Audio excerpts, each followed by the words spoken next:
जी, अस्सलाम वालेकुम। अच्छा, आज जो मेरा टॉपिक है वो है चैप्टर नंबर 1 एक्सरसाइज नंबर 1.2। इसमें जो है बच्चों, इसमें बेसिक कॉन्सेप्ट्स है अभी कि जो रेडिकल एक्सप्रेशन है वो क्या होता है।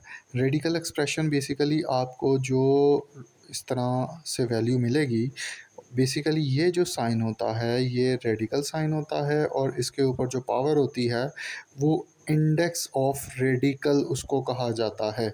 और जो वैल्यू इसके अंडर आती है, रेडिकल के जो अंडर आती है, इसको रेडिकेंट कहते हैं।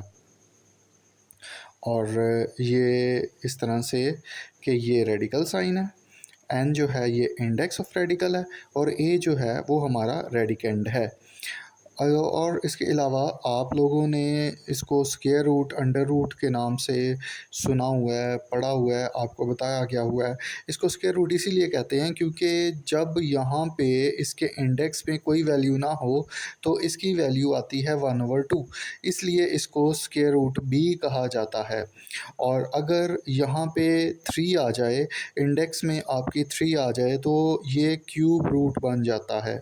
इसके अलावा कुछ लॉज हैं, कुछ कानून हैं जिनके बारे में जिनको यूज़ जो है वो हमने इस एक्सरसाइज में करना है। ना सिर्फ इन एक्सरसाइजेज में, बहुत सी जगहों पे आपने ये अप्लाई करने हैं, यानी कि इनका इस्तेमाल बहुत सी जगहों पे होता है, इसलिए इनको याद करना, इनको अपने जहन में रखना बहुत ज़रूरी है। अच्छा जी, ये जो है पहला कानून, पहला लॉ जो है वो क्या है रेडिकल का, कि अगर रेडिकल साइन के अंडर वैल्यू आपके पास मल्टीप्लिकेशन में आ रही है तो इसको रेडिकल साइन के साथ इस तरह से अलहदा किया जा सकता है। दोनों के इंडेक्स भी इस तरह से अलहदा हो जाएंगे और वैल्यूज़ भी इस तरह से अलहदा हो जाएंगी। आगे जो है, अगर दो वैल्यूज़ आपस में डिवाइड कर रही हैं और इनके ऊपर रेडिकल साइन है तो क्या होगा कि अगर आप इनको सेपरेट करना चाहते हैं तो इस तरह से ये अलहदा हो सकती हैं।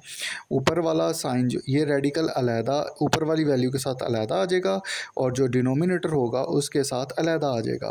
और अगर आपके पास रेडिकल में आपका जो रेडिकेंट है उसके ऊपर पावर है तो इस तरह से आप उसको पावर को बाहर लेके जा सकते हैं। चौथा जो है लॉ वो क्या है कि अगर आपके रेडिकल के नीचे जो रेडिकेंट है उसके ऊपर पावर और आपके इंडेक्स की पावर, उस वैल्यू की इंडेक्स की जो पावर है वो दोनों सेम हो तो वो इंडेक्स वाली वैल्यू जो है वो 1/n में चेंज, फॉर एग्ज़ाम्पल यहाँ पे n है तो ये 1/n में चेंज हो जाएगी। और ये n जो है n के साथ जो है वो बेसिकली डिवाइड करेगा, मीन्स के n मल्टीप्लाई 1/n, n से कट जाएगा और आपके पास खाली a बचेगा। यानी कि शॉर्ट फॉर्म में अगर आप इस वैल्यू को ऐसे a के इक्वल लिखते हैं तो ये गलत नहीं होगा, क्योंकि अगर ए के ऊपर जो वैल्यू पावर है और जो आपकी इंडेक्स की पावर है, जो आपका इंडेक्स है, वो दोनों सेम है और ये दोनों कट जाते हैं।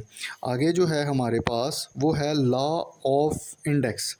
अच्छा, इंडेक्स के लॉ ऑफ इंडेक्स में क्या है कि अगर दो वैल्यूज़ जिनकी बेस एक जैसी है, पावर डिफरेंट है, और क्या है कि अगर जब बेस एक होगी और जो वो वैल्यूज़ आपस में मल्टीप्लाई कर रही होंगी, यहाँ पे ये डॉट जो है आपका ये ज़रब को, मल्टीप्लिकेशन को ज़ाहिर कर रहा है। तो क्या होता है कि जब बेस सेम हो तो बेस को 1 टाइम और पावर को इस तरह एडिशन में लिखा जाता है।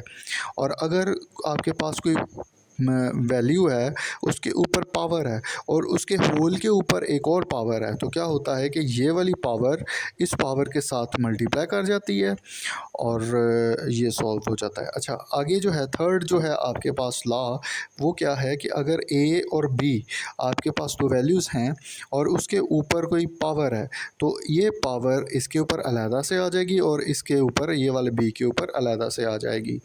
और अगर ये वैल्यूज़ डिवीजन में हैं, चौथा कानून जो है वो क्या कह रहा है कि अगर दो वैल्यूज़ जो हैं वो डिवीजन में हैं और उनके ऊपर, होल के ऊपर पावर एक है तो ये पावर दोनों के ऊपर अलहदा अलहदा से आ जाएगी।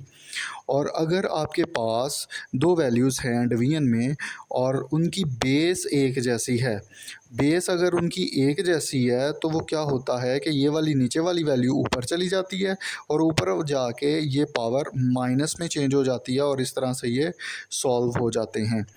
आगे जो है, जो लास्ट जो ला है वो है कि अगर कोई वैल्यू है उसकी पावर आपको ज़ीरो मिलती है तो उसका आंसर जो है वो वन होता है।